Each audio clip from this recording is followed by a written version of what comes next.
In today's video, we will address a common issue with Okta and Active Directory integrations, in which users are not imported into Okta because they are missing a required attribute. If a user's profile in Active Directory doesn't have all of the attributes required by Okta, the user will not be imported. First, let's see how to find these import events and the affected users in the system log. In the admin console, click Reports, then System Log and enter the query shown in the search field. This will show all events for users skipped during import.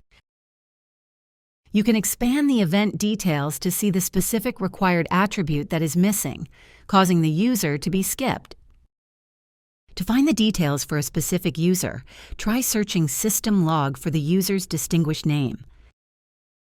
Typically, Okta requires these attributes: username, first name, last name, and primary email address. If any of these is absent, the user will not import successfully. To allow the user to be imported, update the profile in Active Directory to populate the necessary fields and run another import.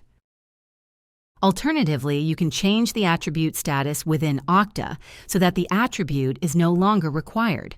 Navigate to Directory, then Profile Editor. Use the Directories filter, and then select the Active Directory instance you wish to modify. Search for the attribute you want to change and click the icon next to it. Deselect the option for Attribute Required and click Save Attribute. The user should now be imported successfully during the next attempt. If you found this video helpful, we encourage you to like and subscribe to stay updated with our latest help resources.